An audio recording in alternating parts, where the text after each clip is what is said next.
नमस्कार विद्यार्थियों, एक बार पुनः आप सभी का हार्दिक स्वागत, हार्दिक अभिनंदन। वैदिक सूक्तों पर हम बात कर रहे हैं। तो जो सूक्त हमारे पाठ्यक्रम में लगा रखे हैं वैदिक साहित्य में, अपने ग्रेड फर्स्ट में जो ऋग्वेद के ही सूक्त हैं वो लगा रखे हैं। इसके अलावा अन्य किसी भी वेद के नहीं लगा रखे, सिर्फ जो ऋग्वेद है उसके 4-5 सूक्त अपने पाठ्यक्रम में लगा रखे हैं। तो अग्नि सूक्त का अध्ययन हमने कर लिया। इसके पश्चात इंद्र सूक्त है, तो इंद्र सूक्त हमारे पाठ्यक्रम में है ही नहीं, तो हमें नहीं पढ़ना है। अब बात आती है पुरुष सूक्त की। वैसे ध्यान रखना, ग्रेड फर्स्ट में ही नहीं है, बाकी कॉलेज असिस्टेंट प्रोफेसर या नेट आदि में सभी में इंद्र सूक्त है, और इंद्र सूक्त महत्वपूर्ण भी है, लेकिन ग्रेड फर्स्ट के पाठ्यक्रम में नहीं लगा रखा है। ग्रेड फर्स्ट के पाठ्यक्रम में अग्नि सूक्त के पश्चात पुरुष सूक्त लगा रखा है। तो जैसे कि हम देखते हैं, पहले तो आप चीजों को ध्यान रखो कि प्रश्न किस तरह से आ रहे हैं परीक्षा में। इस बार जो ग्रेड फर्स्ट की परीक्षा हुई थी, जैसे हमने अग्नि सूक्त पढ़ा है, तो अग्नि सूक्त में से प्रश्न आया था कि जो मतलब मंत्र दे दिया, मंत्र दिया था, एक मंत्र दिया था, अग्नि मेले वाला ही दिया था, वो सर्वप्रथम जो फर्स्ट मंत्र है वही दिया। मंत्र की एक लाइन, एक पंक्ति उन्होंने दे दी, और नीचे प्रश्न पूछा कि अस्मिन मंत्रे,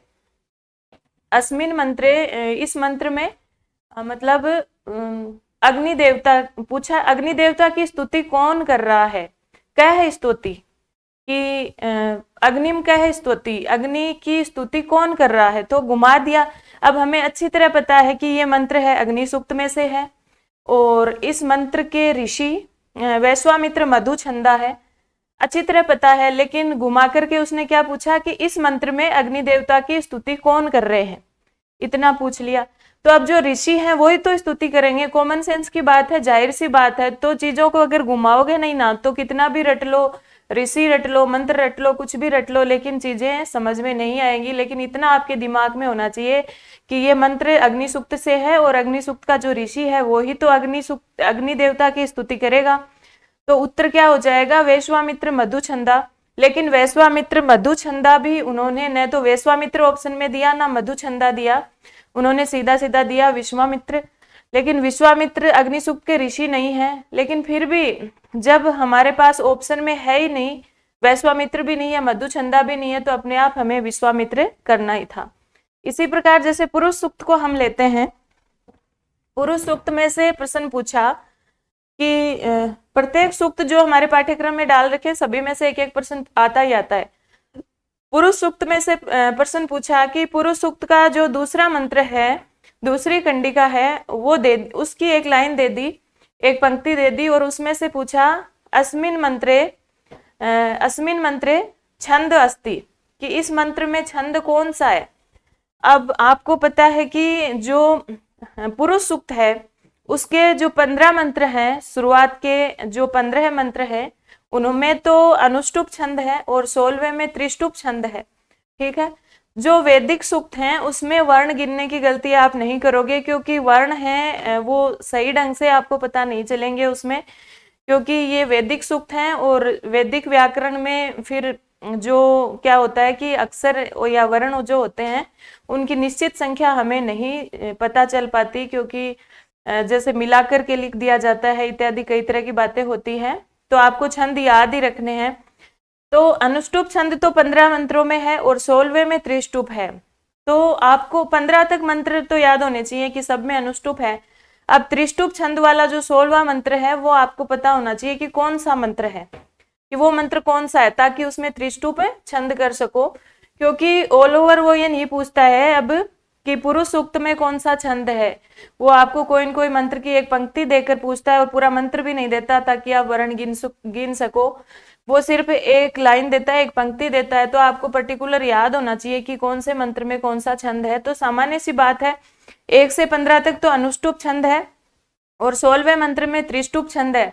और आपने देखा होगा कि अनुष्टुप छंद में 32 वर्ण होते हैं और त्रिष्टुप में 44 वर्ण होते हैं, लेकिन वर्ण गिनने का तो प्रश्न ही नहीं है, क्योंकि कौन सा वो हमें पूरा मंत्र देने वाला है पेपर में। वो तो एक लाइन देगा, और एक लाइन भी पूरी दे नहीं दे, आधी पंक्ति भी दे सकता है। तो हमें अच्छे से पता होना चाहिए कि जो 15 मंत्र हैं उनमें अनुष्टुप है, और 16वां मंत्र आपको अच्छी तरह से याद होना चाहिए कि इसमें त्रिष्टुप है।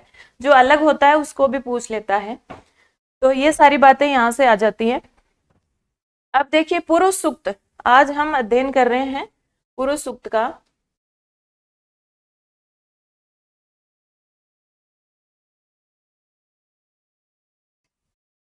तो जो पुरुष सूक्त है, सबसे पहली बात तो ये बता दूं कि ऋग्वेद जो है ना, उसका अध्ययन करते समय भी मैंने आपको बताया था कि ऋग्वेद के कुछ सूक्त हैं वो सृष्टि उत्पत्ति संबंधी सूक्त हैं, जिसमें देखो पुरुष सूक्त आ जाता है, हिरण्यगर्भ सूक्त आ जाता है, नासदीय सूक्त आ जाता है। लेकिन जो हिरण्यगर्भ और नासदीय वो तो सृष्टि उत्पत्ति की चर्चा तो उनमें है ही है, साथ में वो दार्शनिक सूक्त भी हैं, लेकिन पुरुष सूक्त दार्शनिक नहीं है। उनके समान पुरुष सूक्त को करने की गलती मत करना, क्योंकि पुरुष सूक्त में सृष्टि उत्पत्ति की चर्चा तो है ही। सबसे पहले सृष्टि उत्पत्ति की चर्चा पुरुष सूक्त में ही हुई है, जैसे वर्ण व्यवस्था, ब्राह्मण, क्षत्रिय, वैश्य, शूद्र, और चंद्रमा कैसे बना, सूर्य कैसे बना, ये सारी चीजें सृष्टि उत्पत्ति की बातें पुरुष सूक्त में है। लेकिन पुरुष सूक्त में दार्शनिक नहीं है। हिरण्यगर्भ और नासदीय दोनों और साथ में वाक सूक्त भी दार्शनिक सूक्तों के अंतर्गत आते हैं, लेकिन पुरुष सूक्त दार्शनिक कतई नहीं है। पुरुष सूक्त सिर्फ सृष्टि उत्पत्ति संबंधी तो है, लेकिन दार्शनिक नहीं है, ये बात याद रखना, क्योंकि वो मतलब मिलान आदि में या कैसे भी आपसे पूछ सकता है घुमाकर प्रश्न। तो वाक सूक्त है ना, देखो ये सभी दार्शनिक सूक्त है। वाक सूक्त, हिरण्यगर्भ, नासदीय, पुरुष सूक्त, वाक सूक्त, हिरण्यगर्भ, नासदीय, अस्यवामीय और देव सूक्त, ये सारे के सारे दार्शनिक सूक्त हैं। लेकिन सृष्टि उत्पत्ति की चर्चा नासदीय में है, हिरण्यगर्भ में है और पुरुष में है, और पुरुष में दार्शनिक दर्शन की बातें नहीं है। तो वाक तो वैसे अलग हो गया, क्योंकि दार्शनिक तो है, उसमें सृष्टि उत्पत्ति की चर्चा नहीं है, और पुरुष इनसे ऐसे अलग हो गया, पुरुष में सृष्टि उत्पत्ति की बातें हैं, लेकिन ये दार्शनिक नहीं है। तो यहां से आपको बातें समझ आ गई होंगी। अब देखिए पुरुष सूक्त है वो ऋग्वेद में स्थिति क्या होगी पुरुष सूक्त की। आप देखेंगे कि ऋग्वेद के 10वें मंडल का 90वां सूक्त है। ये चीज आपको लिखी हुई मिलेगी पाठ्यक्रम में कि हमें जो पुरुष सूक्त पढ़ना है वो ऋग्वेद के 10वें मंडल का 90वां सूक्त है। ठीक है। पुरुष सूक्त के देवता आपको पता है विराट पुरुष हो जाएंगे, और ऋषि नारायण। पुरुष सूक्त के ऋषि हैं नारायण, यानी स्तुति करने वाले ऋषि नारायण हैं। और इनमें जो मंत्रों की संख्या, टोटल मंत्र हैं 16। जो पुरुष सूक्त है उसमें 16 है मंत्र हैं, इंद्र सूक्त में 15 मंत्र हैं, और अग्नि सूक्त में हमने देखा था 9 मंत्र हैं। और अग्नि सूक्त के ऋषि कौन थे? वैश्वामित्र, मधुछंदा। तो 16 मंत्र हैं। छंद की बात हम देखेंगे तो इसके 1 से 15 तक अनुष्टुप है, 1 से 15 तक अनुष्टुप है, और 16वें मंत्र में त्रिष्टुप छंद है।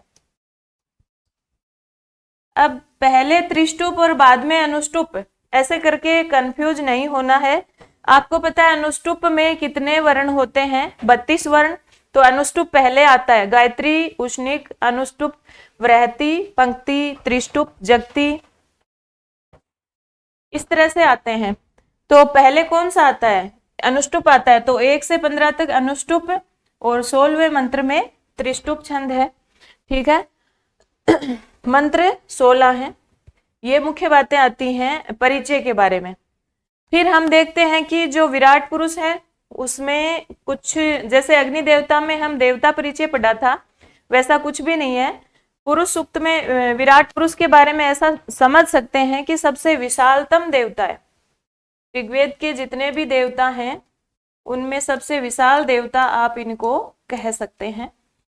वैसे देवता की दृष्टि से इनकी कुछ विशेष बातें हमें देखने को नहीं मिलती हैं। तो ऋग्वेद के 10म मंडल में से सूक्त है ये। कितने नंबर का है? क्रम संख्या 10म मंडल का 90वां सूक्त है। और देवता पुरुष हो जाएंगे, ऋषि नारायण हो जाएंगे। मंत्रों की संख्या टोटल 17 है। 1 से 15 तक हमारा अनुष्टुप छंद है और 16वें मंत्र में त्रिष्टुप छंद है। ये तो सामान्य जानकारी। फिर हम देखते हैं इसमें सायण भाष्य का इतना वो नहीं है जितना अग्नि सूक्त में था। कुछ एक शब्द हैं जिनके अर्थ हमें देखने हैं। तो प्रथम मंत्र है सहस्र शीर्षा पुरुष है सहस्र अक्षय है सहस्र पात स भूमिम विश्वतो वृत्वा अत्यतिष्ठत 10 अंगुलम। सहस्र शीर्षा पुरुष है सहस्र अक्षय सहस्र पात स भूमिम विश्वतो वृत्वा अत्यतिष्ठत 10 अंगुलम। पारायण आपको बार बार करना है चीजों को, क्योंकि प्रश्न ऐसे बीच में से कोई भी पंक्ति उठा करके वो पूछता है आपसे। तो सायण भाष्य के अनुसार आपको एक चीज याद रखनी है, ये जो सहस्र शब्द है, सहस्र शब्द का अर्थ हजारों नहीं लिया है। सहस्र माने हजार होता है, सहस्र माने क्या होता है 1000 होता है। लेकिन परीक्षा में आपसे प्रश्न पूछेगा कि सहस्र शब्द का पुरुष सूक्त में सहस्र शब्द का क्या तात्पर्य है, तो 1000 नहीं है। सहस्र शब्द का अर्थ लिया है अनंत। अनंत ये अर्थ तो लिया है सायण ने, और इसी सहस्त्र अर्थ का उवट ने लिया है अनेक। उवट भाष्य के अनुसार सहस्त्र शब्द का अर्थ अनेक है और सायण के अनुसार अनंत है। मतलब इसका मतलब ये नहीं है कि जो वो पुरुष था, पुरुष यानी आदि पुरुष, विराट पुरुष बाद में होगा। मतलब प्रथम जहां मंत्र से लेते हैं हम बात, तो विराट पुरुष की बात नहीं आती है, आदि पुरुष की बात आती है। फिर आदि पुरुष से आगे विराट पुरुष उत्पन्न होता है, विराट पुरुष से अधि पुरुष, ये सृष्टि का क्रम है। सबसे पहले यहाँ पर आदि पुरुष की बात हुई है कि सबसे पहले सृष्टि उत्पत्ति से पहले जब यहाँ पर कुछ भी नहीं था, उस समय इस तरह का कोई आदि पुरुष था और वो बहुत बड़ा था, मतलब बहुत ही विशाल था। कितना विशाल? सहस्र शीर्षा पुरुष है कि वो पुरुष, वो आदि पुरुष सहस्र शीर्षा, शीर्ष यानी सिर, अनेक सिरों वाला या हजारों अनंत सिरों वाला, अनंत या अनेक सिरों वाला। और सहस्र अक्षय है, अनंत आंखों वाला, सहस्त्रपात और अनंत पैरों वाला था। स मतलब वह कौन? वह आदि पुरुष भूमिम, इस पूरी पृथ्वी को, विश्वतः, विश्वतः का अर्थ उन्होंने लिया है चारों ओर, सर्वासु दिक्षु यानी सभी दिशाओं से, वृत्वा व्याप्त करके, अत्यतिष्ठत, अत्यतिष्ठत 10 अंगुलम, 10 अंगुल जितने क्षेत्र से, अत्यतिष्ठत ज्यादा व्याप्त था, अधिक व्याप्त था। कहने का मतलब है कि उसने संपूर्ण ब्रह्मांड को, संपूर्ण सृष्टि को व्याप्त कर लिया। उसके बाद भी उसके शरीर का 10 अंगुल भाग इस ब्रह्मांड से बाहर निकल गया। इतना विशाल विराट पुरुष या आदि पुरुष था। तो सामान्य सी बात है, इसमें कुछ विशेष नहीं है। ये सहस्त्र याद रखना आप, तो सहस्त्र का अर्थ अनंत लिया है और अनेक लिया है। और अन्वय करेंगे तो देखो क्या हो जाएगा, पुरुष है यानी वह आदि पुरुष सहस्र शीर्षा, अनंत सिरों वाला, सहस्र अक्षय, सहस्र पात, अनेक आंखों वाला और अनेक पैरों वाला था। स भूमिम विश्वतो, वह इस भूमि को, इस पृथ्वी को चारों ओर से व्याप्त करके 10 अंगुलम अत्यतिष्ठत, 10 अंगुलम अत्यतिष्ठत यानी 10 अंगुल ज्यादा व्याप्त था, अधिक व्याप्त था। तो ऐसे यहां से बस ये प्रश्न पूछा जा सकता है, कति अंगुलम अत्यतिष्ठत, 10 अंगुलम। जैसे 9 दे दिया, अष्ट दे दिया, एकादश दे दिया, तो आपको 10 याद रखना है। कितने अंगुल बाहर निकला था ब्रह्मांड से? 10 अंगुलम। ठीक है, इसके अलावा यहाँ से कोई पूछने लायक प्रश्न नहीं बनता है। दूसरा देखिए, पुरुष एव इदम सर्वम यद भूत च यत भव्यम उत अमृतवस्य ईशान है यत अन्नेन अतिरोहति। उत अमृतवस्य ईशान है यत अन्नेन अतिरोहति। पुरुष एव इदम सर्वम यद भूतम यत च भव्यम उत अमृतवस्य ईशान है यत अन्नेन अतिरोहति। ठीक है, अब देखिए क्या कह रहे हैं यहां पर। आपको देखो चीजें कौन सी याद रखनी है। पहले तो पुरुष एव इदम, तो यहां पर इदम शब्द का क्या तात्पर्य है कि इदम एव पुरुषम, कि ये सब कुछ मतलब जो कुछ भी उस समय था या अभी है वो सब उस विराट पुरुष से, उस आदि पुरुष से व्याप्त है। तो इदम का मतलब हुआ वर्तमान। इदम का अर्थ क्या लिया है? वर्तमान काल। ये जो वर्तमान काल है वो ये पुरुष ही है, उस आदि पुरुष से व्याप्त है। यद भूतम, भूतम यानी जो बीत चुका है, जो अतीत है वो भी, और यत च भव्यम, और जो होने वाला है, भव्यम यानी भविष्य में जो होने वाला है घटित, वो सब कुछ भी उस विराट पुरुष से व्याप्त है। तो क्या हो जाएगा? इदम सर्वम यद भूत यद च भव्यम पुरुष एव, कि जो कुछ भी है, जो कुछ वर्तमान है, जो भूत है, जो भविष्य है, वो पुरुष ही है, पुरुष से व्याप्त है। और सबसे इंपॉर्टेंट बात, उत का अर्थ तो और हो गया, अमृतत्वस्य ईशान है। वो विराट पुरुष कभी भी विनाश नहीं होने वाला था, वो आदि पुरुष अमृतत्व से ईशान है। अमृतत्व का अर्थ लिया गया है देवत्व, यानी देवत्व का मतलब कभी भी विनाश जिसका नहीं होगा, तो उस अमृतत्व का, देवत्व का ईशान है यानी स्वामी, देवत्व का स्वामी है। अमृतत्व यानी देवत्व का स्वामी है। आपसे प्रश्न पूछेगा अमृतत्व से ईशान्य है क्या है? अमृतत्व का स्वामी कौन है? तो पुरुष है। तो यहाँ पर तो बड़ी आसानी से बता रहे हैं कि हाँ है, अमृतत्व से ईशान्य पुरुष है। लेकिन कल हमने एक चीज पढ़ी थी कि अमृतस्य गोपा, गोपामृतस्य दिदिविम, ऐसा पढ़ा था क्या अग्नि सूक्त में? गोपामृतस्य दिदिविम, तो उसको घुमा करके अमृतस्य गोपा भी पूछ लिया था। अमृतस्य गोपा कौन है? अग्नि है। याद रखना, अमृतत्व से ईशान्य है की बात आए, अमृतत्व के स्वामी की बात आए, तब तो क्या हो जाएगा? अपना पुरुष सूक्त। और अगर अमृतस्य गोपा ऐसा आए तो अग्नि सूक्त, अग्नि देवता। तो चीजों को याद रखिए, क्योंकि ये जो सूक्त में है ना, एक जैसे शब्द बहुत सारे आते हैं तो कंफ्यूज होने की बहुत ज्यादा संभावना रहती है। तो अमृतत्व से गोपा आए तो अग्नि, और अमृतत्व से ईशान्य आए तो पुरुष। ईशान्य यानी स्वामी। यत अन्येन अतिरोहति, वो विराट पुरुष है, वो किससे वृद्धि को प्राप्त करता था? अतिरोहति का मतलब है बढ़ता था, वृद्धि को प्राप्त करता था। तो किससे? अन्येन, विराट पुरुष है। केन अतिरोहति, प्रश्न पूछेगा विराट पुरुष है, केन अतिरोहति, अन्येन अतिरोहति, किससे वृद्धि को प्राप्त करता है? अन्येन, यानी अन्न चाहिए था उसको बहुत बहुत सारा, तो ये यहां से भी इंपॉर्टेंट है। अन्येन अतिरोहति, अन्वय करने कर देती हूं, अन्वय यहाँ पे, इदम सर्वम इदम सर्वम यत भूतम यत च भव्यम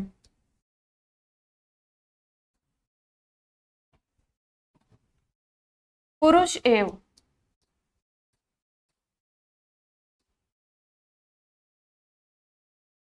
उत अमृतत्व से ईशान्य है,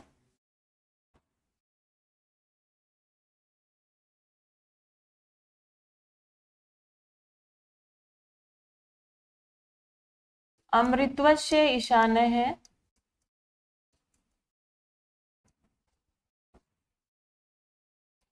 यत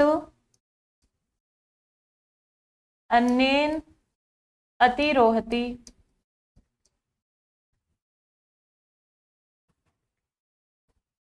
इदम सर्वम पुरुष एव यद भूत यद च भव्यम, यानी ये वर्तमान काल जो है वो सब कुछ इस आदि पुरुष से व्याप्त है। जो भूतकाल है वो भी उस पुरुष से व्याप्त है, जो भविष्यत काल है वो भी पुरुष से व्याप्त है। और ये जो पुरुष है वो अमृतत्व का स्वामी है, ईशान्य यानी स्वामी है। और अन्येन अतिरोहति, ये वृद्धि को प्राप्त कैसे करता था? इसको अन्न चाहिए था खाने को बहुत सारा, तो अन्न से बढ़ता था। अन्न से बढ़ने का मतलब क्या है? जीवात्मा स्वरूप है ये, फिर सभी जीवों में यही व्याप्त हो गया और इस सृष्टि का निर्माण हुआ। ठीक है, तो पुरुष एव इदम सर्वम यद भूत यद च भव्यम उत अमृतवस्य ईशानः है यद अन्येन अतिरोहति। फिर देखिए, एतावानस्य महिमा तो ज्यायाश्च पुरुष है पादो अस्य विश्वाभूतानि त्रिपादस्य अमृतम द्वि। इसमें नीचे वाली लाइन इंपॉर्टेंट है थोड़ी, बाकी कुछ नहीं है। एतावानस्य महिमा तो ज्यायाश्च पुरुष है, पुरुष है। एतावानस्य महिमा तय ज्यायाश्च, ज्यायायन यानी श्रेष्ठ, इयान प्रत्यय है ना, ज्यायायन श्रेष्ठ पुरुष की महिमा, इस आदि पुरुष की महिमा एतावान से, जो हमने अभी बात करी है ना 2 मंत्रों में, उससे भी ज्यायायन श्रेष्ठ है। इस आदि पुरुष की महिमा तो इस जो हमने बात करी है इससे भी ज्यादा श्रेष्ठ है। क्यों श्रेष्ठ है? पादो अस्य विश्वाभूतानि, इसका मतलब है चतुर्थांश, यानी जो कोई भी वस्तु होती है ना, आपको पता है उसके 4 भाग होते हैं, 4 भाग होते हैं। तो वो चारों भागों में से एक चौथा भाग जो उस आदि पुरुष का चतुर्थांश था, उससे विश्वाभूतानि, विश्व के मतलब इस संसार के सभी पदार्थ व्याप्त थे। यानी जो पूरा संसार था, पूरा ब्रह्मांड था, सब कुछ इसके चौथे भाग के बराबर था। और त्रिपादस्य अमृतम दिवी, 3 पैरों से वह अमर होकर, विनाश रहित होकर दिवी, द्युलोक की ओर चला गया। अमृतस्य दिवी यानी 3 पैरों से वो विनाश रहित होकर अमर लोक की ओर, यानी दिवी यानी द्युलोक की ओर चला गया। यानी इस सृष्टि में, इस पृथ्वी पर उसके कितने भाग थे? सिर्फ चतुर्थांश। उसके चतुर्थांश से सारी सृष्टि बन गई और उसके 3 पैरों से वो विनाश रहित होकर स्वर्ग की ओर चला गया। यानी उसके 3 पैर, उसका एक पैर तो कहाँ था? इस भूमि पर, और 3 पैर स्वर्ग में। यानी ये संपूर्ण भूमि, पृथ्वी, सब कुछ, सारी सृष्टि उसके एक पैर से चौथे भाग से बन गई। इसका मतलब ये नहीं है कि उसके 4 पैर थे, नहीं, उसके 3 भाग तो विनाश रहित होकर द्युलोक में चले गए और एक भाग से ये संपूर्ण सृष्टि बन गई। ऐसी बात यहाँ पर बताई है। तो अस्य पाद है, इसके एक चतुर्थांश से विश्वाभूतानि और त्रिपाद से अमृतम दिवी। ठीक है। त्रिपाद ऊर्ध्वम उदेत पुरुष पाद अस्य इह अभवत पुनः ततो विश्वंग अवेक्रामत है। ये विश्वंग वेक्रामत, ततो विश्वंग वेक्रामत सासना अनसने अभी। त्रिपाद ऊर्ध्वम उदेत पुरुष है, वह आदि पुरुष, वह आदि पुरुष त्रिपाद है, त्रिपाद ऊर्ध्वम उदेत, 3 पैरों से तो 3 भागों से तो ऊपर की ओर उठ गया था। अभी पिछले मंत्र में हमने पढ़ा कि उसके एक भाग से सृष्टि बनी और 3 पैरों से वो ऊपर की ओर उठ गया। तो त्रिपाद ऊर्ध्वम उदेत, 3 पैरों से ऊपर की ओर उठ गया। पादय अस्य ई है अभवत पुनः, पादय अस्य ई है अभवत पुनः, और इसका एक पैर यानी चतुर्थांश ई है अभवत पुनः पुनः, उसका एक भाग चतुर्थांश जो चौथा भाग है वो पुनः पुनः यहाँ पर होता रहा। यानी इस विराट पुरुष का, इस आदि पुरुष का चौथा भाग पुनः पुनः है यहाँ पर होता रहा। ठीक है। यानी जीवन मरण के चक्र में फंसता रहा और 3 पैरों से वो अमर हो गया, सामान्य बात है। ततो विश्वंग वेक्रामत, ततो विश्वंग वेक्रामत सासना अनसने अभी, ततः सासना अनसने अभी विश्वंग वेक्रामत। इसके बाद उसने उस एक पैर से, अपने एक पैर से, सासना मतलब जीव, भोजन करने वाले, सासना मतलब भोजन करने वाले, असन सहित यानी जो भोजन करने वाले थे तो जीव, और अनसने, अनसने यानी अजीव, भोजन नहीं करने वाले जो थे उनको अभिवेक्रामत व्याप्त कर लिया। यानी उसने एक पैर उसका बार बार पृथ्वी पर आता रहा, तो उस चौथे भाग से उसने सभी प्राणियों को बना दिया, यानी जो जीव और अजीव थे, यानी सजीव और निर्जीव सारे के सारे थे, उनको व्याप्त कर लिया। यहाँ पर कोई प्रश्न नहीं बनता है। आगे चलिए। तस्मात विराळ, ये ड नहीं है, ये अग्नि मिले वाला वही है, ळ।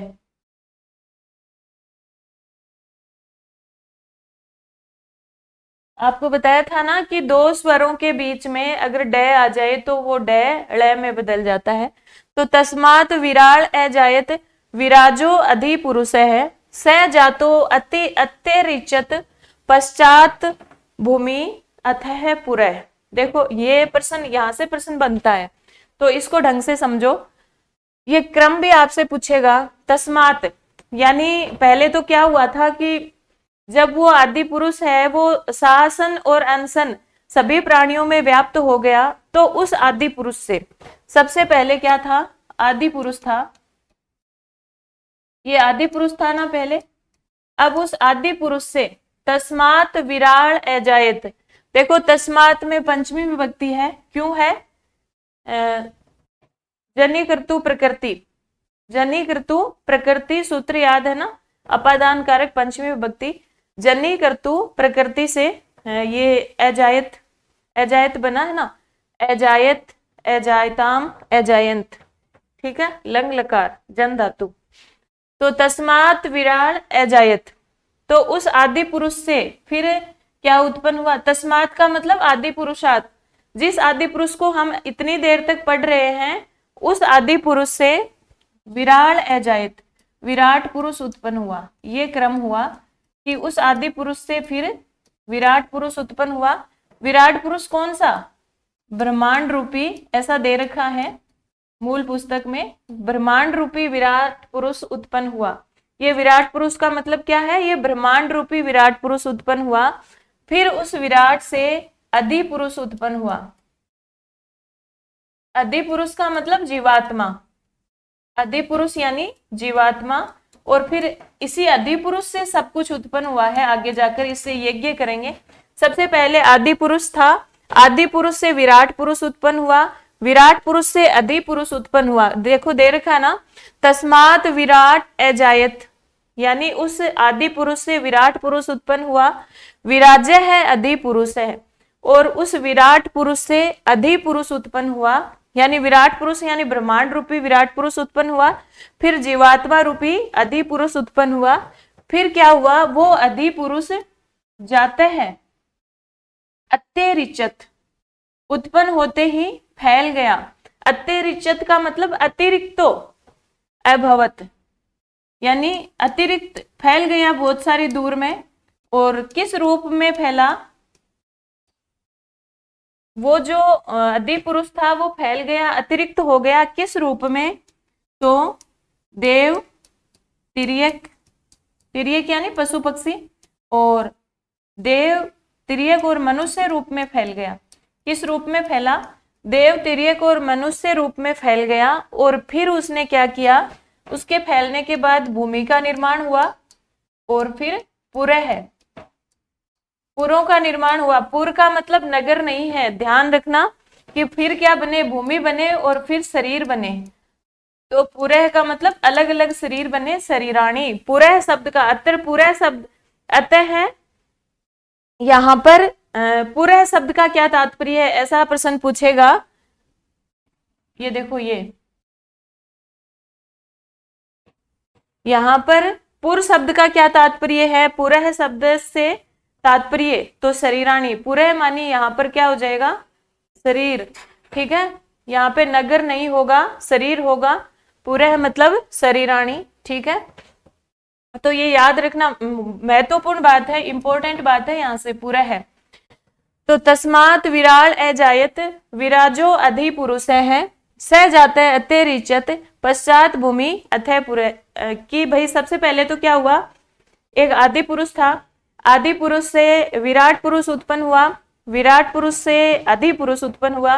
विराट पुरुष मानी ब्रह्मांड रूपी विराट पुरुष, अधि पुरुष का मतलब जीवात्मा, और वो जीवात्मा अधिपुरुष था जो उत्पन्न होते ही फैल गया। किस रूप में फैला? देव, तिर्यक, मनुष्य रूप में। और उसके फैलने के पश्चात जब वो फैल गया तब शरीर और भूमि, पहले भूमि बनी और फिर शरीर बने। ये क्रम याद रखना। सबसे पहले आदि पुरुष, फिर विराट पुरुष, फिर अधिपुरुष, इसके पश्चात वो फैला देव, तिर्यक, मनुष्य रूप में। फिर क्या हुआ? भूमि, और भूमि के बाद में नगर, ये शरीर बन गए। ठीक है, पूरे माने शरीराणी। फिर क्या हुआ? फिर देवता लोग थे, उन्होंने क्या किया कि वो जो विराट पुरुष था ना, आदि पुरुष मान लो, सबसे पहले आदि पुरुष था, फिर विराट पुरुष, फिर आदि पुरुष। इसको है ना बहुत सारी चीजें खाने को चाहिए थी, बहुत सारा विशाल था, ऐसा समझ लो ये बहुत सारा विशाल था और उसको खाने पीने को बहुत सारी वस्तुएं चाहिए थी। तो सारे देवता चिंतित हो गए और उन देवताओं ने क्या किया? यज्ञ किया कि क्यों ना हम इस पुरुष रूपी हवि से यज्ञ कर लें और फिर यज्ञ से सारी सृष्टि का निर्माण हो जाएगा। तो ये यज्ञ जहां से किया गया है वहां से महत्वपूर्ण चीजें शुरू होती हैं, प्रश्न जहां से बनता है। तो यत पुरुषेण हविषा देवा यज्ञम एतन्वत, देवा पुरुषेण हविषा यज्ञम एतन्वत, ऐसे हो जाएगा। देवताओं ने एतन्वत यानी किया, क्या किया? यज्ञ। और कैसे किया? पुरुष रूपी हवि से यज्ञ किया। लेकिन अब जब यज्ञ करेंगे, यज्ञ जब करेंगे तो उसमें घी भी चाहिए, ईंधन भी चाहिए और आहुति डालने के लिए।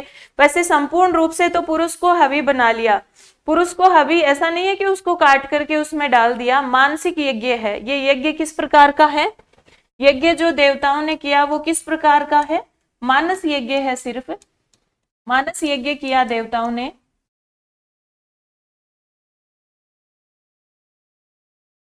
ये सिर्फ मानसिक यज्ञ है।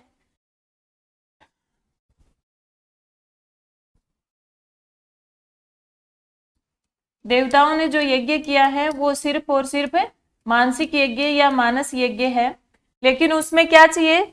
घी भी चाहिए, ईंधन भी चाहिए और हवि भी चाहिए आहुति डालने के लिए। तो ये लाइन बहुत इंपॉर्टेंट है। वसंत अस्य आसीत, अस्य कस्य? यज्ञ से। जो ये यज्ञ किया है ना, अस्य वसंत आसीत आज्यम। वसंत तो क्या है? आज्य है, घी है। आपसे प्रश्न पूछेगा यज्ञ से आज्यम किम, घी क्या है? वसंत। वसंत ऋतु को तो घी बनाया, ग्रीष्म ऋतु को ईदम बनाया, ईदम है, ईंधन क्या है? ग्रीष्म, और शरद को हवि। शरद को क्या बनाया है? हवि। आराम से समझिए चीजों को। हवि कौन है? शरद। बस यही चीज यहां से पूछेगा। यत पुरुषेण, पहले अन्वय देख लीजिए। पुरुषेण हविषा यत देवा यज्ञम एतन्वत, उस पुरुष रूपी हवि से देवताओं ने यज्ञ किया। वसंत अस्य आसीत आज्यम ग्रीष्म इदम है शरद हवि। ये जो यज्ञ किया, अस्य यज्ञ से, वसंत आसीत आज्यम, अस्य यज्ञ से आज्यम वसंत आसीत, इस यज्ञ का जो आज्य था, जो घी था, वो क्या है? वसंत है। ग्रीष्म इदम है, ग्रीष्म ऋतु को ईंधन बनाया और शरद हवि, शरद ऋतु को हवि बनाया। अब देखो चीजों को याद कैसे करोगे। जैसे ऋतुओं में हमारी सबसे अच्छी ऋतु कौन सी होती है? वसंत ऋतु होती है। ठीक है, वसंत ऋतु सबसे अच्छी होती है। तो जो घी भी हमारा खाने में, जो खाने पीने की वस्तुएं हैं, उन सब में अच्छा किसको माना जाता है? श्रेष्ठ घी को माना जाता है। तो वसंत ऋतु तो किस रूप में बनी? वसंत ऋतु का प्रयोग घी के रूप में किया। अब देखो ग्रीष्म ऋतु गर्म होती है और ईंधन जलाते हैं तो भी गर्मी उत्पन्न होती है। तो ईंधन कौन बनी? ग्रीष्म बनी। और शरद ऋतु में खाने पीने को बहुत सारी चीजें चाहिए, तो हवि है वो खाने पीने की वस्तु ही तो होती है, जो ड्राई फ्रूट वगैरह जो वो डाले जाते हैं वो सब हवि है। तो शरद ऋतु हवि है। ठीक है, तो घी कौन है? वसंत। आज्य याद रखना, घी, घृत शब्द आ जाएगा उसमें कि वसंत किम आसीत, वसंत किम आसीत, वसंत क्या है, तो वसंत आज्यम आसीत, अस्य आसीत आज्यम वसंत है। वसंत ऋतु घृत नहीं है, आज्य है। जो शब्द पर्टिकुलर दिया हुआ है हमारे मंत्र में वो ही आपको याद करना है, अलग से घृत याद नहीं करना कि घी है तो घृत कर दो। हाँ, अगर आज्यम ऑप्शन में नहीं है तब तो घृत करना है, बाकी आपको आज्य जो मंत्र में शब्द आया, तभी तो कह रही हूँ बार बार पारायण करोगे तभी चीजें क्लियर होंगी। तो वसंत अस्य आसीत आज्यम ग्रीष्म इद्म शरद हवि, ठीक है, ये नीचे वाली लाइन आपको याद करनी है। और यज्ञ किससे किया, पुरुष रूपी हवि से। चलो, तम यज्ञम ब्रहीषि प्रोक्षण पुरुषम जातम अग्रत है, तेन देवा अयजंत साध्या ऋषिये च ये।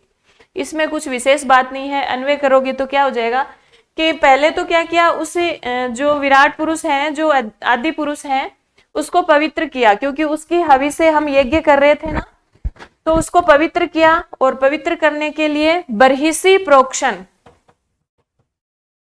तम यज्ञम, बर्हिषि प्रोक्षण यानी जल आदि छिड़क कर उसको पवित्र किया। पुरुषम जातम अग्रत है, अग्रत है जातम, अग्रत है जातम का मतलब सृष्टि पूर्वोत्पन्न, सृष्टि के प्रारंभ में, सृष्टि से भी पहले उत्पन्न। तम पुरुषम बर्हिषि प्रोक्षण, अन्वय करेंगे तो क्या हो जाएगा, अग्रत है जातम तम पुरुषम, सृष्टि पूर्वोत्पन्न, सृष्टि से भी पहले जो विराट पुरुष है, जो आदि पुरुष है, जो अधि पुरुष है, उसको पवित्र करने के लिए उसके द्वारा हम यज्ञ कर रहे हैं। तो आपने देखा होगा कि जैसे भी यज्ञ हवन आदि क्रियाएं होती है, तो जो भी हवि है, जो भी आहुति सामग्री है, उसको सबसे पहले पवित्र वो जल आदि छिड़क कर, जो विशेष प्रकार का जल होता है, ऐसी वस्तुएं जो होती हैं, तो हमारे पंडित जी भी उनको पवित्र करते हैं। तो वैसे ही उन देवताओं ने किया कि सबसे पहले हम जब यज्ञ कर रहे हैं तो उस हवि सामग्री को पवित्र करें। और हवि सामग्री क्या थी, तब पुरुषम, वह आदि पुरुष, वह विराट पुरुष, वह अधि पुरुष ही तो हवि सामग्री था। तो उसको बर्हिषि प्रोक्षण, उस पर जल छिड़क कर पवित्र किया गया। सबसे पहला काम क्या किया, उसे जल छिड़क कर पवित्र किया गया। और अग्रतः जातम क्या था, सृष्टि पूर्वोत्पन्न क्या था, वो पुरुष था, वो विराट पुरुष था, ठीक है। उसके बाद यज्ञ किया, तेन, तेन यानी उसके द्वारा, तेन कौन, पुरुषेन, उस पुरुष के द्वारा, देवा साध्या ऋषि, जो ये मतलब जो देवता थे, जो साध्य देवता थे और ऋषि थे, वो अयजंत, उन सब ने यज्ञ किया। अयजंत यानी यज्ञ किया, भूतकाल है ना, तो इसमें कुछ प्रश्न आने वाली बात तो है नहीं, बस यही है। अग्रतः जातम तम पुरुषम यज्ञम बर्हिषि प्रोक्षण, सृष्टि पूर्वोत्पन्न उस पुरुष को यज्ञ में सबसे पहले जल छिड़क कर पवित्र किया गया। और उसके बाद तेन, उसके द्वारा, उस पुरुष रूपी हवि के द्वारा, देवा साध्य ऋषि, ये अयजंत, देवता साध्य ऋषि और जो सब थे ना, साध्य पुरुष थे, देवता थे, ऋषि थे, जो सभी थे, उन्होंने क्या कार्य किया, यज्ञ किया उसके द्वारा, ठीक है। बिल्कुल सामान्य बात है, प्रश्न नहीं बनेगा यहाँ से। फिर देखो, ये सबसे इंपॉर्टेंट, सबसे महत्वपूर्ण श्लोक यहाँ से शुरू होता है मंत्र कि जो वो यज्ञ किया ना। एक तो प्रश्न ये था कि प्रश्न आया था पिछली बार राजस्थान कॉलेज लेक्चरर या फिर नेट किसी परीक्षा में तो आया था कि जो यज्ञ था ना उसका नाम क्या था, जो देवताओं के द्वारा यज्ञ किया गया उसका नाम क्या था। बहुत सारे नाम दे रखे थे, तो ये देखो 8वें में ये है सर्वहूत यज्ञ। ये किस प्रकार का यज्ञ था, सर्वहूत यज्ञ। तो पर्टिकुलर ये नाम आपको याद रखना है कि यज्ञ का नाम क्या था, सर्वहूत यज्ञ। तस्मात् यज्ञात सर्वहूत, जब उन्होंने यज्ञ किया तो उस यज्ञ से क्या क्या चीजें उत्पन्न हुई, वो सारी लाइन से, क्रम से आपको याद रखनी है। और अब लगातार अगले जो मंत्र आएंगे उसमें वो वस्तुओं के नाम आएंगे। तो तस्मात् यज्ञात सर्वहूत, यहाँ देखो व्याकरण की दृष्टि से देखें ना तो पंचमी विभक्ति है, आप देख रहे हैं पंचमी विभक्ति है। तस्मात् यज्ञात, उस यज्ञ से, कौन से यज्ञ से, सर्वहूत है। सर्वहूत में भी कौन सी विभक्ति है, पंचमी। और किस कारण से है, आप देखेंगे कि जनिकर्तु प्रकृति सूत्र ही चल रहा है यहाँ पर, जन धातु पंचमी विभक्ति। तो तस्मात यज्ञात सर्वय होता है, तो जनिकर्तु प्रकृति से ये यज्ञात में, तस्मात में और सर्वय होता है, सभी में कौन सी विभक्ति है? पंचमी। तो तस्मात यज्ञात सर्वय होता है, उस सर्वय हुत यज्ञ से, तस्मात सर्वय होता है यज्ञात पृषत आज्यम संभृतम। देखो इसका अन्वय, देखो देखना पड़ेगा इसका अन्वय। तस्मात सर्वहुत है, उस सर्वहुत नामक, ये यज्ञ का नाम है ना, बहुत महत्वपूर्ण है। बहुत सारे सर्ववेद से सर्वविजित ऐसे नाम दे देगा और सर्वहुत भी उसमें एक ऑप्शन होगा। तस्मात सर्वहुत यज्ञात पृषद आज्यम संभृतम। देखो हमने अभी अभी देखा था कि आज्यम का अर्थ क्या था? आज्यम का अर्थ घी था, घृत था, और पृषद का अर्थ क्या होता है? दही होता है, दधी होता है। तो पृषद आज्यम का तात्पर्य हो गया दधी मिश्रित घी। किस प्रकार का घी? दधी मिश्रित घी। तो ये भी याद रखेंगे कि जब यज्ञ किया गया, सर्वहुत यज्ञ किया गया, तो सबसे पहले कौन सी सामग्री उत्पन्न हुई? आगे तो देखो ब्राह्मण, क्षत्रिय, वैश्य, शूद्र, मन, चंद्रमा, उसके मन से चंद्रमा उत्पन्न हुआ, उसकी चक्षु से सूर्य उत्पन्न हुए, कानों से दसों दिशाएं, मतलब सब कुछ, सारी सृष्टि उसी से उत्पन्न हुई है। लेकिन सबसे पहले क्या उत्पन्न हुआ है, ये भी हमें याद रखना है, क्योंकि प्रश्न कैसे भी घुमाकर आप देख रहे हो कि पूछे जाते हैं, तो आपको क्रम भी इनका याद रखना है। क्रम इसे सबका याद नहीं रख सकते हम, लेकिन कम से कम ये तो पता होना चाहिए कि सबसे पहले कौन सी सामग्री उत्पन्न हुई है। तो सबसे पहले दधी मिश्रित घी उत्पन्न हुआ है। जब पुरुष रूपी हवि से यज्ञ कर रहे थे, उस यज्ञ में वसंत को आज्यम बनाया, ग्रीष्म को इद्म बनाया, शरद को हवि बनाया, लेकिन शरद को हवि बनाया। लेकिन जब वो यज्ञ कर रहे थे तो यज्ञ से विभिन्न प्रकार की सामग्री उत्पन्न होना शुरू हुई, और सबसे पहले क्या उत्पन्न हुआ? दधी मिश्रित घी उत्पन्न हुआ। संभृतम यानी निष्पादितम, यानी घी बना, दधी मिश्रित घी। कैसा बना वो ऑप्शन में दे देगा। सबसे पहले क्या उत्पन्न हुआ? पृषद उत्पन्न हुआ, आज्यम उत्पन्न हुआ, दधी उत्पन्न हुआ या घृत उत्पन्न हुआ। तो पृषद आज्यम दधी मिश्रित घी, यानी दही और घी दोनों एक साथ, ठीक है। फिर क्या हुआ? तान चक्रे पशुन, पशुन तान चक्रे, चक्रे यानी उत्पन्न हुए, तान यानी उनसे, किससे? उस दधी मिश्रित घी से। पशुन चक्रे, पशु उत्पन्न हुए। वायव्यान, वायव्यान मतलब वायु में उड़ने वाले पशु। वायु में उड़ने वाले पशु कौन से होते हैं? यहाँ से पक्षियों के बारे में बताया गया है कि जो पक्षी आदि थे वो उत्पन्न हुए, यानी वायव्य पशु उत्पन्न हुए। अरण्यान, अरण्यान मतलब वन में रहने वाले जो पशु थे वो उत्पन्न हुए। और ग्राम्या, ग्राम्या मतलब गांवों में, जैसे अश्व आदि, गाय, ये सभी जो ग्राम्य पशु थे वो उत्पन्न हुए। और जंगल के जो पशु थे ना, शेर, चीता आदि, वो भी उत्पन्न हुए। तो देखो उस दधी मिश्रित घी से क्या क्या उत्पन्न हुआ है? वायव्यान, वायव्य पशु, अरण्यान,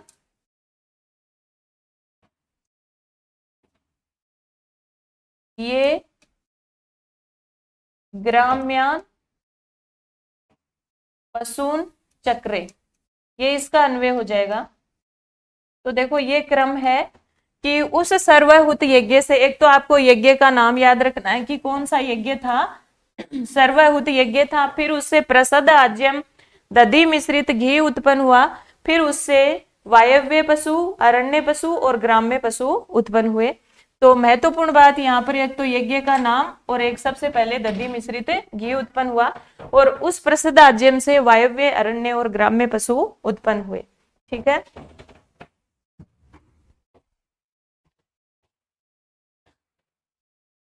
ये भी बहुत महत्वपूर्ण मंत्र है, बार बार परीक्षा में पूछा जाता है कि तस्मात यज्ञात सर्वहुत है। वही बात है कि उस सर्वहुत यज्ञ से ऋचा है सामान्य जग्गिरे, ये जगीरे क्यों आया है? लिट लकार, आपने सुना होगा कि 10 लकार होते हैं। हम तो हमारे व्याकरण में 5 लकारों का ही अध्ययन करते हैं, लेकिन जैसे जैसे आप व्याकरण का अध्ययन करेंगे, आगे बढ़ेंगे, तो लकारों की संख्या कितनी है? 10 है। उनमें से एक लिट लकार भी होता है। देखो आपने पढ़ा होगा, जैसे आपने तो देखा होगा कि भूतकाल में आप लंग लकार को ही पढ़ते हैं बस। लेकिन जैसे 3 प्रकार के भूत होते हैं। भूत कितने? भूतकाल कितने प्रकार का? 3। एक तो आज का भूत, यानी ऐसा कार्य जो हमने आज ही देखा है होता हुआ, वो तो आज का भूत हो गया। एक ऐसा भूत जो पहले घटित हुआ है लेकिन हमने उसको देखा है, ठीक है। एक ऐसा भूत जो घटित तो हुआ है, हमने उसको देखा नहीं। तो ऐसे 3 प्रकार का भूत हो गया। जैसे आज का भूत है वो तो अभूत अभूताम वाला, एक जैसे पहले का भूत जिसे हमने देखा है अभवत वाला लंग लकार वाला, और एक जिसे हमने नहीं देखा वो लिट लकार वाला, वो भूत है ये। तो उसी से ये जगीरे बना है। लिट लकार प्रथम पुरुष बहुवचन, जग्गे जग्याते जगीरे, ऐसे चलते हैं इसके रूप। तो जगीरे का मतलब वही है, अजायत की तरह उत्पन्न होना। इसको अलग दृष्टि में नहीं कि ये जगीरे शब्द क्यों आया, ये जगीरे शब्द उत्पन्न होने के अर्थ में ही आता है। तो तस्मात ये ज्ञात सर्वे हुते रिचे सामान्य जगीरे छंदांसी जगीरे तस्मात ये जू तस्मात अजायत।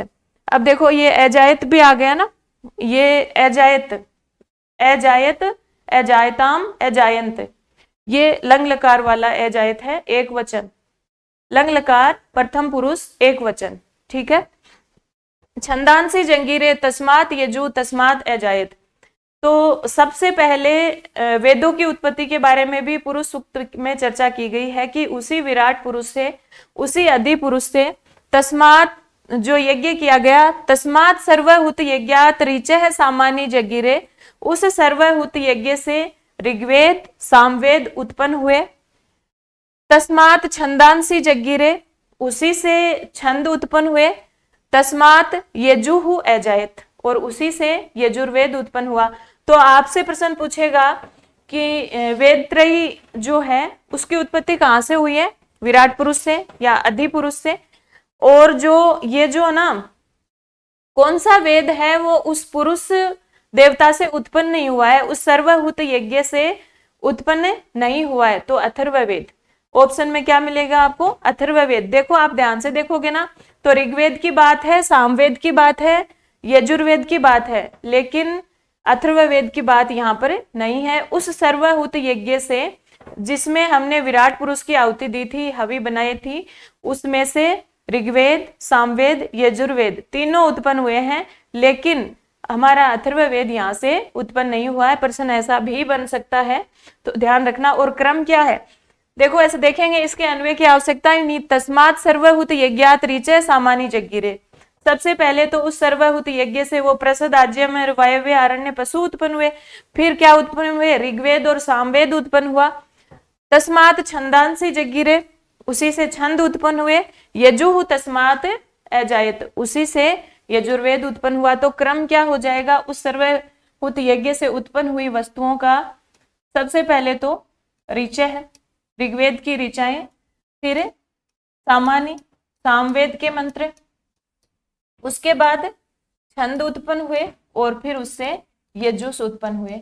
ये क्रम हो जाएगा, ये चीजें उत्पन्न हुई है, ठीक है। आगे चलते हैं।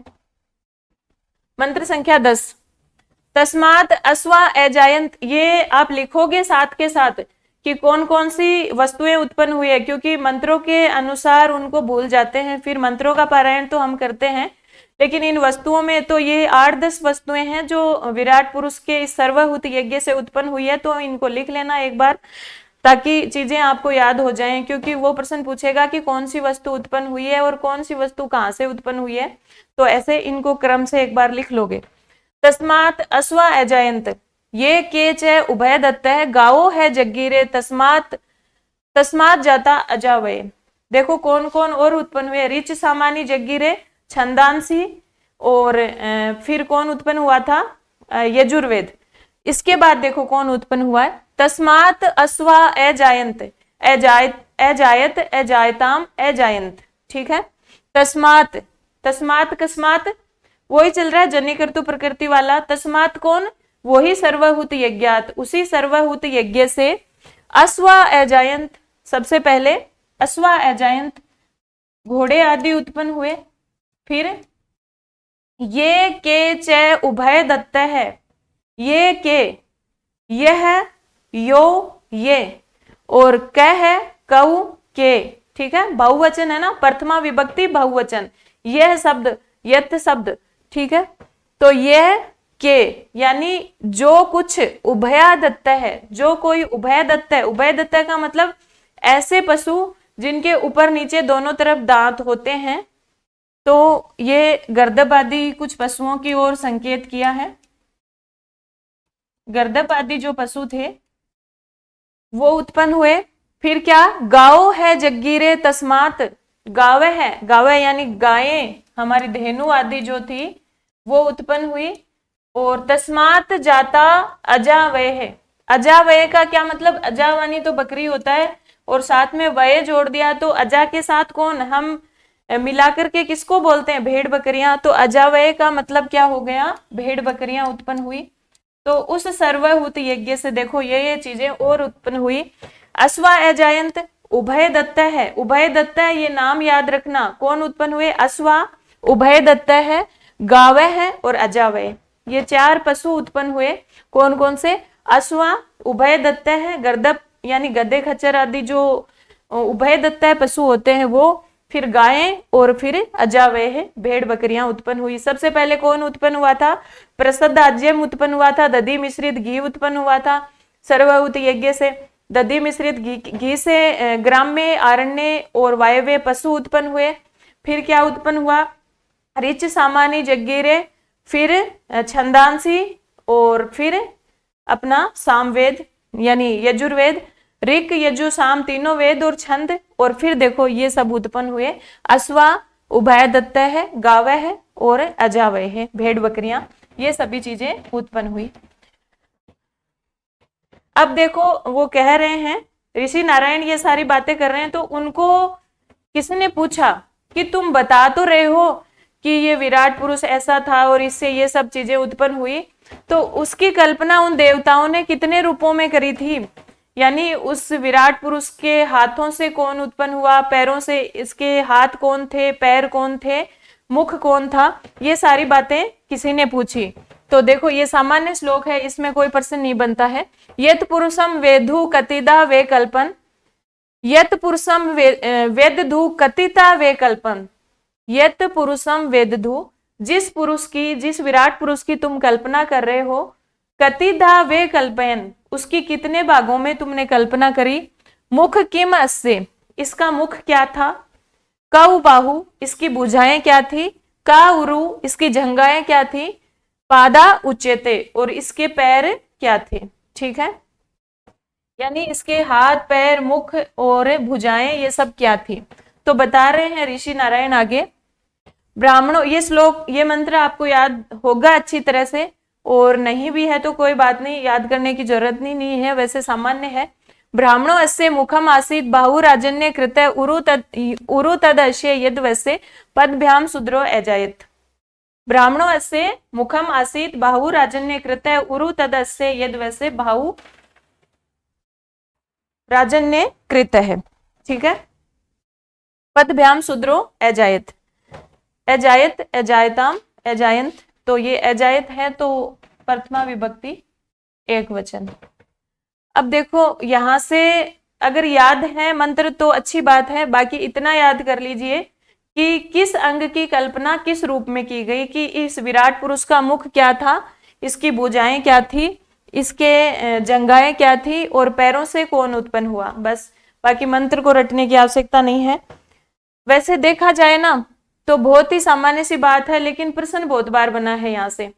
तो मुखम किम आसीत, प्रश्न पूछेगा मुखम किम आसीत, बाहु कौ, उरु किम और पदभ्याम कै अजायत। विराट पुरुष के मुख से कौन उत्पन्न हुआ, भुजाएं क्या थी, इसके जंघाओं से कौन उत्पन्न हुआ और पैरों से कौन उत्पन्न हुआ। तो सामान्य रूप से हम लिख लेते हैं, मुख तो क्या था, मुख से क्या उत्पन्न हुए? ब्राह्मण। मुख से क्या उत्पन्न हुए? ब्राह्मण है। बाहु, जो भुजाएं थी, भुजाओं से राजन्य। देखो राजन्य क्या होते हैं? क्षत्रिय होते हैं। राजा कौन बनते थे? क्षत्रिय बनते थे। राजन्य माने क्या हो गया? क्षत्रिय। लेकिन परीक्षा में अगर ऑप्शन में क्षत्रिय हो तो नहीं करना है, राजन्य ही। मैंने क्या बोला कि जो मंत्र है ना, मंत्रों में जो विशेष कर हमें शब्द दिए हुए हैं वही आपको याद रखने, अपना दिमाग लगाने की आवश्यकता नहीं है। कि जैसे पूछ लो, आपसे पूछ लिया कि भुजाओं से कौन उत्पन्न हुआ, और देखा कि हमने याद कर रखा है ब्राह्मण तो मुख से उत्पन्न हुए, भुजाओं से क्षत्रिय उत्पन्न हुए। लेकिन भाई उसने जब राजन्य लिख के दिया है तो ऑप्शन में अगर हमें राजन्य मिल रहा है तो हमें राजन्य ही करना है, इसके अलावा नहीं करना है। क्षत्रिय अगर राजन्य ऑप्शन में नहीं है तब आप क्षत्रिय करोगे। और उरु, इसकी जंघाओं से वैश्य उत्पन्न हुए। वैश्य जाति, वणिक जाति कहां से उत्पन्न हुई? उरु से। और पदभ्याम, पदभ्याम और पादाभ्याम दोनों बनते हैं देखो पंचमी विभक्ति में, जैसे इसको पदादेश हो जाता है तभी ये पदभ्याम दे रखा है। तो पदभ्याम शूद्र अजायत, शूद्र उत्पन्न हुए। यहां से आप देखोगे बहुत सरल है इसको याद करना। देखो हम देखते हैं कि हमारे जो चार वर्ण थे, ब्राह्मण, क्षत्रिय, वैश्य और शूद्र, इनमें चारों में श्रेष्ठ किसको माना गया था? वर्ण व्यवस्था के अनुसार उस समय कर्म आधारित समाज था, तो वर्णों में सबसे श्रेष्ठ वर्ण किसको माना गया? ब्राह्मण को। और हमारे शरीर में सबसे श्रेष्ठ अंग मुख को माना गया है, सबको पता है। तो मुख से संबंधित कौन हुए? ब्राह्मण। ठीक है, याद कर लोगे। बाहु राजन्य कृत, जो क्षत्रिय थे युद्ध आदि कार्य करते थे तो उनकी भुजाओं में बल होना चाहिए था। ठीक है, ऐसी बात आपने सुनी होगी, जो राजा आदि लोग थे तो युद्ध करते थे तो भुजाएं, उनकी भुजाएं मजबूत होनी चाहिए थी। तो भुजाओं से, बाहु से कौन उत्पन्न हो गए? राजन्य। फिर है वैश्य। वैश्य जो थे वणिक वर्ग था, जो था बनिया समाज जो था, उनका व्यापार होता है। और व्यापार का मतलब व्यापारी, जैसे वणिज वर्ग था तो वो बैठे रहते थे, उनके बैठने का ही कार्य था। मतलब उनको न तो चलना फिरना दौड़ना इतना कुछ, न कोई भुजाओं का कार्य। तो उरु से संबंधित वैश्य वर्ग हो गया। और पदभ्याम, जो शूद्र जाति थी वो बहुत अधिक पशुपालन आदि, कृषि पशुपालन आदि कार्य भी करती थी और सेवा आदि कार्य भी करती थी। तो सबसे ज्यादा मेहनत का काम उनका होता था, तो इधर से उधर दौड़ते रहते थे। तो दौड़ने का कार्य किसका होता है? पैरों का। तो पैरों से शूद्र उत्पन्न हुए। तो सामान्य सी बात है, मुख से ब्राह्मण, बाहु से राजन्य, उरु से वैश्य और पदभ्याम शूद्रो अजायत। ठीक है, ये सभी उत्पन्न हो गए। फिर देखो चंद्रमा आदि कैसे उत्पन्न हुए। चंद्रमा मनसो जाते चक्षु सूर्य अजायत, मुखात इंद्र अग्निश्च प्राणात वायु अजायत। ये चारों भी आपको याद करने हैं। चंद्रमा मनसो जाता है, उस विराट पुरुष से हमने जब यज्ञ किया तो उस सर्वहुत यज्ञ में उस विराट पुरुष के मन से है, मन से चंद्रमा उत्पन्न हुआ। मन से कौन उत्पन्न हुआ? चंद्रमा उत्पन्न हुआ।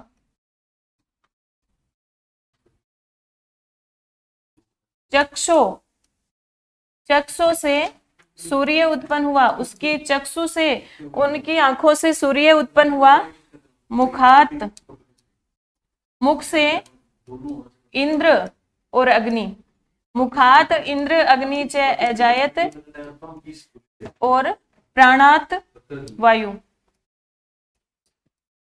प्राणात वायु। कैसे याद करोगे? मन से चंद्रमा जाता है, मन से चंद्रमा उत्पन्न हुआ, चक्षु से सूर्य उत्पन्न हुआ, मुख से इंद्र और अग्नि दोनों उत्पन्न हुए, प्राणों से वायु उत्पन्न हुई। देखो मन शांत रहना बहुत आवश्यक है और चंद्रमा भी शांति और शीतलता का प्रतीक है। तो चंद्रमा तो कहां से उत्पन्न हुआ? मन से। फिर देखो चक्षु, चक्षु जो है हमारी आंखें देखने का कार्य करती है, लेकिन देखने का कार्य प्रकाश के बिना संभव नहीं है। तो प्रकाश हमें कौन देता है? सूर्य। तो चक्षु से सूर्य उत्पन्न हो गया। आ गई बात समझ में? मुख से इंद्र और अग्नि दोनों उत्पन्न हुए, मुख से इंद्र और अग्नि दोनों उत्पन्न हुए, और प्राणों से वायु उत्पन्न हुई। वायु के बिना हमारे प्राण रह ही नहीं सकते, वायु से ही तो हम प्राण वायु लेते हैं ना, तो प्राणात वायु अजायत, ऐसे याद कर लेना चीजों को जोड़ के। फिर देखो ये नाभ्या नहीं नाभ्या, नाभ्याम, नाभ्याम आसीत अंतरिक्षम, नाभि से अंतरिक्ष उत्पन्न हुआ, और शीर्णो नहीं शीर्षणो, शीर्षणो यानी सिर से, द्यो संवर्तत, जो द्युलोक था वो उस विराट पुरुष के सिर से उत्पन्न हुआ। पद्भ्याम भूमि, पैरों से भूमि, दिशा स्रोत्रात तथा लोकान एकल्पयत। देखो लोकान एकल्पयत यानी इस प्रकार से लोकों की कल्पना की गई। लोकों की कल्पना कैसे की गई? देखो 3 लोक हैं, अंतरिक्ष लोक, द्युलोक और भूमि जो हमारा लोक है। तो नाभि से कौन उत्पन्न हुआ? अंतरिक्ष लोक। नाभ्याम आसीत अंतरिक्षम, याद कर लो कि नाभि केंद्र बिंदु है, अंतरिक्ष भी हमारा केंद्र बिंदु है, तो नाभि से अंतरिक्ष उत्पन्न हुआ। फिर शीर्षणो, सिर से, उस विराट पुरुष के सिर से द्युलोक उत्पन्न हुआ। देखो द्युलोक ऊपर है, ऐसे याद करो कि स्वर्ग लोक ऊपर है और सिर भी ऊपर की ओर था विराट पुरुष का, तो उस विराट पुरुष के सिर से द्युलोक उत्पन्न हुआ। और उसके पैरों से, पैर कहाँ होते हैं? भूमि पर। पैर कहाँ होते हैं? भूमि पर, तो पैरों से भूमि उत्पन्न हो गई। और स्रोत्रात, कानों से 10 दिशाएं उत्पन्न हो गई, तो कानों से दिशाएं उत्पन्न हुई, स्रोत्रात दिशा है। देखो किसी भी दिशा से कोई आवाज आएगी तो हम कहां से सुनेंगे? कानों से, तो कानों से 10 दिशाएं उत्पन्न हो गई। तो नाभि से अंतरिक्ष, सिर से द्युलोक, क्योंकि सिर भी ऊपर होता है, द्युलोक भी ऊपर की ओर है। पद्भ्याम भूमि, पैरों से भूमि ही उत्पन्न हुई, क्योंकि चलने का कार्य भूमि पर ही तो होता है, पैर नीचे भूमि पर टिके होते हैं। और कानों से दिशाएं उत्पन्न हो गई। ठीक है, ये संपूर्ण सृष्टि उत्पत्ति की सबसे पहले चर्चा पुरुष सूक्त में ही की गई है। वर्ण व्यवस्था की, ब्राह्मण क्षत्रिय वैश्य शूद्र की भी सर्वप्रथम चर्चा कहाँ हुई है? इसी पुरुष सूक्त में हुई है। और वेदों की उत्पत्ति की भी, वेद त्रय की उत्पत्ति भी यहाँ से बताई गई है इसी पुरुष सूक्त में। फिर हम देखेंगे कि क्या कह रहे हैं कि यज्ञ करते हुए जो देवता थे ना, उन्होंने उस पुरुष को मानसिक यज्ञ करते समय उस पुरुष को यज्ञ की भावना से जब बांधा, तो उसकी कितनी तो समिधाएं थी और कितनी परिधियां थी। यहां से बस ये परिधियां और समिधाएं आपको याद करनी है। देवा यद यज्ञम तन्वानाम पुरुषम पशुम अबदनन, यज्ञम तन्वानाम देवा, यज्ञ करते हुए देवताओं ने पुरुषम पशुम अबदनन, उस पुरुष रूपी पशु को मानसिक भावना से बांधा। यज्ञ स्तूप पर जब बांधा तो उसके परिधे, उसकी जो सीढ़ियां थी, देखो परिधि और समिधा में कंफ्यूज मत होना, ऐसे याद कर लो कि समिधा तो होती है लकड़ी, तो यज्ञ में लकड़ियां तो बहुत सारी चाहिए, और परिधि का मतलब सीढ़ियां, तो सीढ़ियां कम होती हैं। तो परिधि तो कितनी थी? 7, और समिधा, जो समिधाएं थी वो कितनी थी? 21। त्रिसप्त, क्या दे रखा है? त्रिसप्त, समिधाएं कितनी? 21। तो आपसे प्रश्न पूछेगा कति परिधेय है? 7। उस जो विराट पुरुष को जब बांधा गया तो उस यज्ञ में परिधियों की संख्या कितनी थी? 7, और समिधाओं की संख्या कितनी थी? 21। 21 को हम त्रिसप्त के रूप में लिख दिया उसने। तो आप याद रखना, कैसे भी ऑप्शन में आपको वो 21 संख्या किसी भी रूप में दे तो समिधाओं की संख्या आपको 21 करनी है। अब देखो आजकल जैसे सायण भाष्य के अनुसार, महिद्र के अनुसार, उवट के अनुसार आपसे प्रश्न पूछेगा तो ये 7 और 21 सीधा सीधा पूछना तो अब नहीं होता है ऐसा। तो इसमें देखो सायण ने क्या माना है? सायण भाष्य में सायण ने जो 7 परिधियां मानी है ना, वो 7 छंद माने हैं। 7 जो वैदिक छंद है ना, गायत्री, उष्णिक, अनुष्टुप, बृहति, पंक्ति, त्रिष्टुप, जंती, ये सारे 7 छंद हैं। और जो महिदर हैं उन्होंने भी ये 7 छंद ही माने हैं, लेकिन उवट ने ये 7 संख्या 7 समुद्र माने हैं। उवट ने 7 समुद्र माने हैं। और 21 संविधाएं जो मानी है, सायण ने जो 21 संविधाएं मानी है उनकी संख्या क्या मानी है? 12 महीने 5 ऋतु। 5 ऋतु हेमंत और शिशिर को उन्होंने एक साथ मान दिया। तो 12 महीने 12 मास, जो हिंदी मास हमारे 12 मास, 5 ऋतु, 3 हमारे लोक और एक यानी आदित्य। एक आदित्य, ये आदित्य जो हमारा सूर्य है, ये 21, ये तो सायण के अनुसार 21 संविधाएं हैं। सायण व महिदर के अनुसार कौन कौन सी? 12 मास, 5 ऋतु, 3 लोक और एक आदित्य। जो उवट है ना, उवट भाष्य जो लिखा गया है उसमें क्या माना है उन्होंने माना है 5 ज्ञानेन्द्रियां, 5 कर्मेंद्रियां, 5 तन्मात्राएं, 5 महाभूत और 1 मन। ये 21 संविधाएं हैं। ठीक है। मंत्र संख्या 16। अब ये जो 16वां मंत्र है ना, इसमें हमारा त्रिष्टुप छंद है। त्रिष्टुप छंद है, इसमें त्रिष्टुप छंद है और इसमें कोई विशेष बात नहीं है। इसमें प्रश्न यहां से कोई नहीं बनता। यज्ञेन यज्ञम अयजंत, अयजंत देवा, यज्ञ करते हुए देवताओं ने उस यज्ञेन, कौन से यज्ञ से? मानस यज्ञ से, उस मानसिक यज्ञ से, उस मानसिक यज्ञ से यज्ञम अजंत, प्रजापति की, प्रजापतिम अयजंत, प्रजापति की पूजा की। तानी धर्माणी प्रथमानी आसन, वो सभी प्रथम धर्म हुए। जिस प्रजापति की पूजा की वो प्रथम धर्म कहलाए। ते है नाकम महिमाने सचंत, वो सभी जो देवता यज्ञ कर रहे थे वो सभी महिमाशाली देवता नाकम सचंत स्वर्गलोक की ओर चले गए।